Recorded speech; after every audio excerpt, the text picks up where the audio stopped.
Hello students, आज हम external sources of recruitment की बात करने जा रहे हैं कि किस तरीके से एक ऑर्गेनाइजेशन एक्सटर्नल सोर्सेस से भी रिक्रूटमेंट कर सकती है या अपने ऑर्गेनाइजेशन में जिस स्टाफ की ज़रूरत उन्हें होती है वो कई बार क्या होते हैं कि बाहर से भी अरेंज करते हैं। तो उसी आज एक्सटर्नल सोर्स के बारे में हमको यहाँ पे डिस्कस करना है।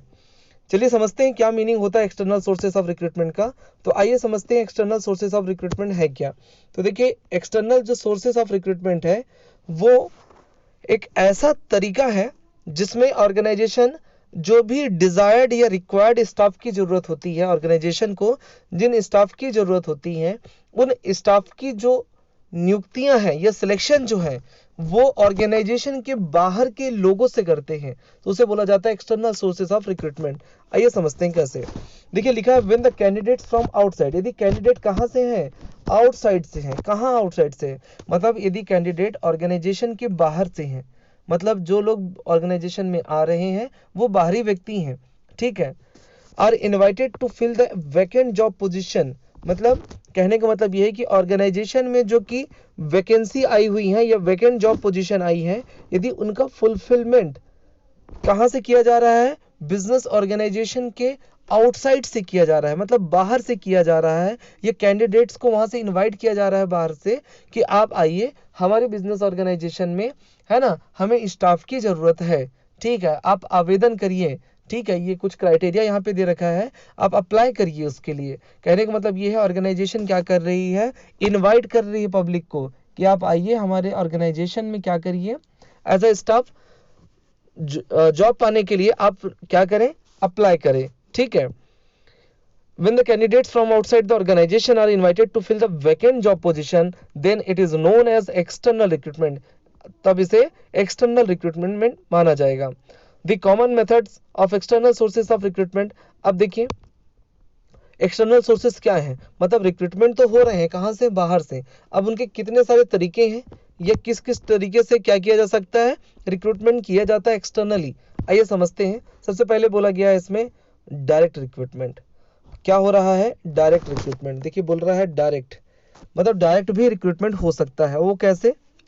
Under the direct recruitment a notice is placed on the notice board of the enterprise specifying the details of the jobs available. कई बार होता ये है, जैसे कि आप किसी ऑफिस वगैरह में आप जाते हैं, ठीक है, कई बार वहाँ पे एक नोटिस बोर्ड हुआ करता है। उस नोटिस बोर्ड में क्या है? डायरेक्ट मतलब एक प्रिंट आउट लगा हुआ है वहाँ पे, जहाँ पे लिखा गया है कि हमें इन इन जॉब्स के लिए स्टाफ्स की ज़रूरत है, ठीक है। तो वो जो एक्सटर्नल सोर्स है या रिक्रूटमेंट का जो एक्सटर्नल तरीका है वो एक ऐसा तरीका है जो कि डायरेक्टली क्या कर रहा है? इनवाइट कर रहा है पब्लिक को कि आप, है ना, अपने क्वालिफिकेशन के बेस पे और रिक्वायरमेंट के हिसाब से आप क्या कर सकते हैं? डायरेक्टली अप्लाई कर सकते हैं, ठीक है। तो ये एक तरीका ये है कि नोटिस बोर्ड में भी क्या किया जा सकता है? इनविटेशन के लिए, है ना, पब्लिक को ऑफर किया जा सकता है। तो यहाँ पे बोल रहा है डायरेक्ट रिक्रूटमेंट में, under the direct recruitment a notice is placed on the notice board, मतलब नोटिस क्या की जाती है? प्लेस कर दी जाती है। कहाँ पे? नोटिस बोर्ड में एक नोटिस लिख दी जाती है इंटरप्राइज के, जिसमें लिखा रहता है कि कौन कौन से जॉब्स अवेलेबल हैं, उनके लिए क्या रिक्वायरमेंट है, उसके बारे में आप आवेदन या एप्लीकेशन कर सकते हैं, ठीक है। या जो भी टर्म्स एंड कंडीशंस होते हैं वो वहाँ पे लिखे हुए होते हैं, ठीक है। इसे बोलेंगे डायरेक्ट रिक्रूटमेंट। सेकेंड पॉइंट है कैजुअल कॉलर्स। कैजुअल कॉलर्स, एक नया वर्ड मिल रहा है, कैजुअल कॉलर्स। सर ये कैजुअल कॉलर्स क्या होता है? आइए समझते हैं इसके बारे में। तो कैजुअल कॉलर्स में क्या लिखा हुआ है कि many reputed business organisation keep a database of unsolicited applicants in their office, this can be used for recruitment. देखिए यहाँ पे लिखा है कैजुअल कॉलर में many reputed business organisation keep a database of unsolicited applications in their office, ठीक है। मतलब कई बार होता ये है कि जैसे मान लो कई बड़ी बड़ी बिजनेस ऑर्गेनाइजेशन होती हैं, जब उनकी जॉब या वैकेंसी आती हैं तो बहुत सारे रिज्यूम्स वहाँ पे पहुँचते हैं, या कई लोग वहाँ पे चाहते हैं कि हमें भी उस ऑर्गेनाइजेशन में जॉब मिले। तो वो क्या करते हैं, कई बार अपने रिज्यूम्स वगैरह बना के वहाँ पे छोड़ देते हैं।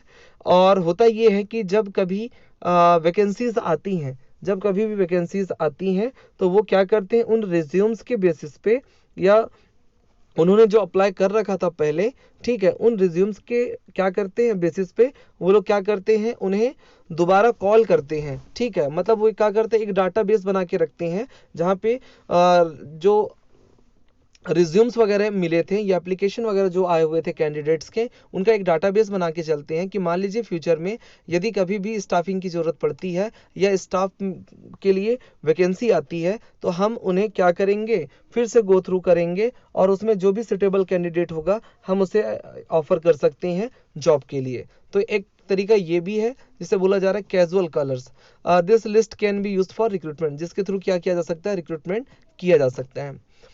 और जो थर्ड पॉइंट है इसमें ये बताया गया है कि एडवर्टीजमेंट, ये सबसे कॉमन तरीका है एडवर्टीजमेंट। आप न्यूज़पेपर पेपर वगैरह में देख सकते हैं, आजकल तो प्रिंट मीडिया है, ठीक, उसमें भी दे सकते हैं आप। क्या बोलते हैं, गूगल वगैरह में देख सकते हैं, फेसबुक, व्हाट्सएप, बहुत सारे तरीके हैं, सोशल साइट्स वगैरह हैं, आप वहाँ पर भी एडवर्टीजमेंट देख सकते हैं। तो यहाँ पे लिखा है कि एडवर्टीजमेंट, तो advertisement in media is generally used when a wider choice is required. अब देखिएगा एडवर्टीजमेंट क्या है, चूंकि ये बहुत कॉस्ट इफेक्टिव है, मतलब सॉरी कॉस्टली होते हैं ये। अपनी न्यूज़पेपर वगैरह में आप जनरली जो वैकेंसीज आती हैं वो ऐसी आती है जहाँ पे बहुत बड़े रिक्रूटमेंट निकलने होते हैं या बहुत सारे जॉब वैकेंसीज निकल रही होती हैं या स्टाफ की कमी होती है। तो उस केस में मतलब वाइडर यदि चॉइस है, मतलब चॉइस बहुत बड़ा है या उन्हें बहुत प्रोफेशनल पर्सन चाहिए, एक्सपर्ट बंदे चाहिए, ठीक है, तो उस केसेस में क्या होता है कि एक्सटर्नल सोर्सेस ऑफ रिक्रूटमेंट किए जाते हैं, ठीक है। अब देखते हैं यहाँ पे लिखा है कि advertisement in media is generally used when a wider choice is required. जब वाइडर चॉइस की जरूरत होती है तो उस केस में एडवर्टीजमेंट की जरूरत पड़ती है। जैसे कि कई बार आप देखिएगा जॉब की वैकेंसी न्यूज़पेपर वगैरह में दिए रहते हैं, इंटरनेट में आते हैं, ठीक है, रेडियो में कई बार प्रसारित होते हैं कि भिलाई स्टील प्लांट हो गया, ठीक है, या एनटीपीसी हो गया, यहाँ पे है ना किसी पर्टिकुलर जॉब के लिए है ना वैकेंसीज आई हुई हैं, ठीक है। टेलीविज़न के माध्यम से भी कई बार क्या होते हैं कि रिक्रूटमेंट के लिए ऑफर आते हैं या वैकेंसीज के लिए ऑफर आते हैं, ठीक है। तो एडवर्टीजमेंट में होता क्या है कि पब्लिक एट लार्ज, जो पब्लिक है वो डिफरेंट लोकेशन से हो सकते हैं, वो लोग क्या कर सकते हैं कि जो भी ऑर्गेनाइजेशन की रिक्वायरमेंट है उसके हिसाब से वो क्या कर सकते हैं, अप्लाई कर सकते हैं। तो कहने का मतलब ये है कि यहाँ पे ऑर्गेनाइजेशन कर क्या रही है, अपने इंटरनल मैनेजमेंट से या इंटरनल स्टाफिंग से, स्टाफ से रिक्रूटमेंट नहीं कर रहे हैं, ये एक्सटर्नल सोर्सेज से कर रहे हैं। एक्सटर्नल सोर्सेज है क्या, जैसे कि यहाँ पर एडवर्टीजमेंट जैसे न्यूज़पेपर के थ्रू, तो इसमें डिफरेंट लोकेशन में जो लोग हैं वो भी अप्लाई कर सकते हैं, ठीक है। और फोर्थ पॉइंट है एम्प्लॉयमेंट एक्सचेंज। कई बार क्या होता है, एम्प्लॉयमेंट का एक्सचेंज होता है, आइए समझते हैं इस पॉइंट को। तो एम्प्लॉयमेंट एक्सचेंज है क्या, देखिए एम्प्लॉयमेंट एक्सचेंज के बारे में बोला गया है कि employment exchange is regarded as a good source of recruitment of unskilled and skilled operative jobs. यहाँ पे एक बात बोली गई है, जो होता क्या है, कई सारे ऐसे ऑर्गेनाइजेशंस आ चुके हैं जो क्या करते हैं कि जो अनस्किल्ड या सेमी स्किल्ड जो पर्सन्स या कैंडिडेट होते हैं उन्हें क्या किया जाता है, उन ऑर्गेनाइजेशन के थ्रू उन्हें स्किल्ड पर्सन बनाया जाता है।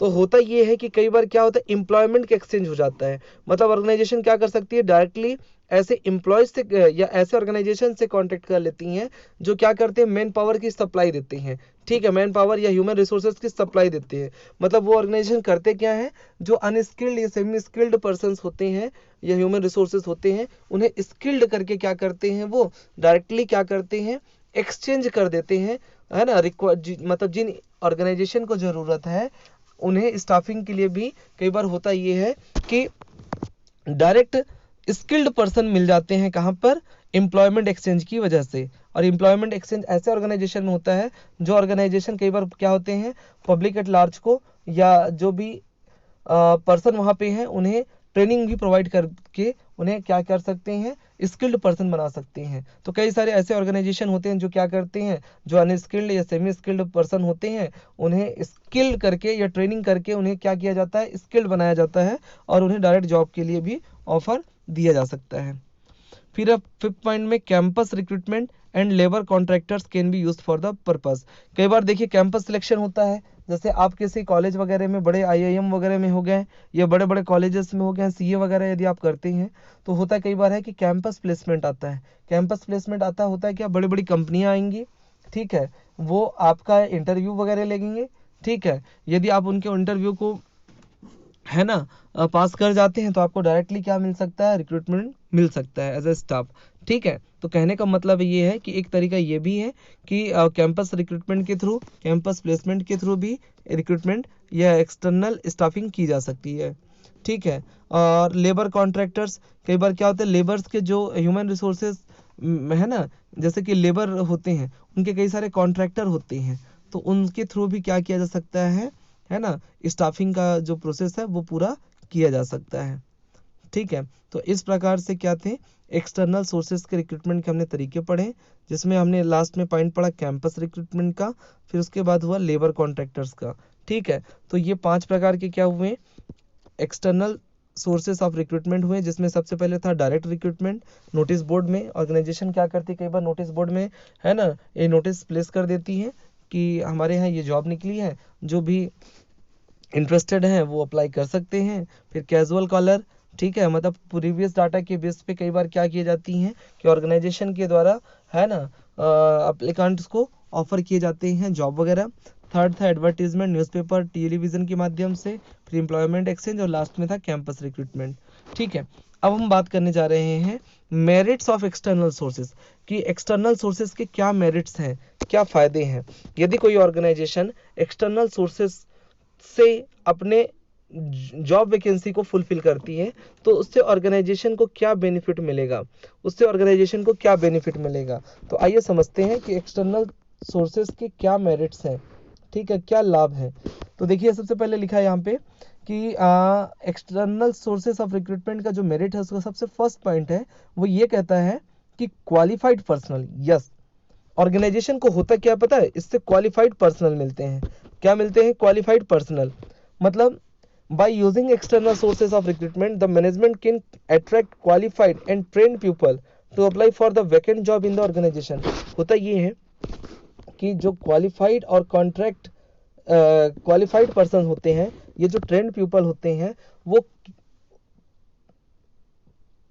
सोसाइटी में तो रहते हैं लेकिन होता कई बार क्या है कि उन्हें ना जॉब वैकेंसीज नहीं मिल पाती हैं। तो होता ये है कि यदि किसी ऑर्गेनाइजेशन को क्वालिफाइड, वेल क्वालिफाइड और ट्रेंड यदि पर्सन चाहिए तो उनको क्या करना पड़ता है, पब्लिक को इनवाइट करना पड़ता है। हो सकता है कि पब्लिक में कुछ लोग ऐसे हों जो कि ऑर्गेनाइजेशन की रिक्वायरमेंट के हिसाब से बेस्ट प्रोफेशनल हो। ठीक है, तो कहने का मतलब होता है कि क्वालिफाइड पर्सनल मिलते हैं, जो कि जिसमें होता ये है कि एक्सटर्नल सोर्सेज थे, जो सोसाइटी में जो वेल क्वालिफाइड या डाइवर्सिफाइड या ट्रेंड पीपल होते हैं वो भी ऑर्गेनाइजेशन में क्या कर सकते हैं, जॉब के लिए अप्लाई कर सकते हैं। तो इससे जो ऑर्गेनाइजेशन की जो नीड है या ज़रूरत है वो क्या हो सकती हैं, पूरी हो सकती हैं।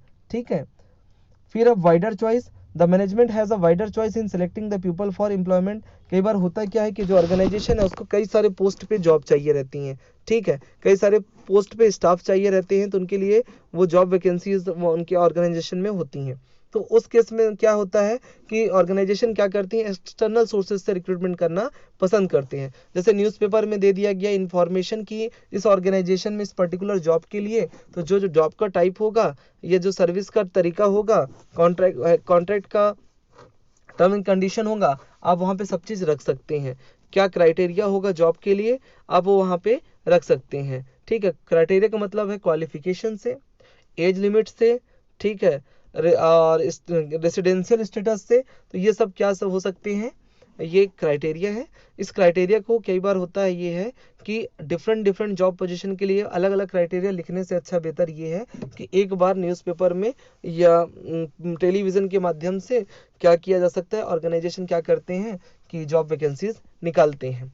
तो डिफरेंट जो जॉब वैकेंसीज हैं वो भी क्या हो पाती हैं, फुलफिल हो जाती हैं। फिर है थर्ड पॉइंट में देखिए fresh talent. Yes, fresh talent मिलता है, fresh talent, it provides wider choice and brings new blood in the organisation. होता क्या है, मैं एक्सटर्नल सोर्स का ये थर्ड बेनिफिट ये बोलता है फ्रेश टैलेंट। ये होता ये है हर साल कई सारे बड़े बड़े कॉलेज इंस्टीट्यूट से वेल क्वालिफाइड ट्रेंड पर्सन्स निकलते हैं, ठीक है, जिनमें फ्रेश टैलेंट होता है, नए नए स्टूडेंट्स, मतलब जो स्टूडेंट्स जिन्होंने अभी रिसेंटली एग्जाम्स वगैरह पास किए हैं, ट्रेनिंग वगैरह किए हैं, तो उनमें जो एनर्जी होती है वो ऑर्गेनाइजेशन को क्या मिल पाती हैं, मिल जाती हैं। तो नया जो टैलेंट है, नया जो स्किल है, ये जो न्यू एनर्जी है ना, वो एक्सटर्नल सोर्सेज से ऑर्गेनाइजेशन को भी मिल पाते हैं। ओके, फोर्थ पॉइंट है कॉम्पिटिटिव स्पिरिट।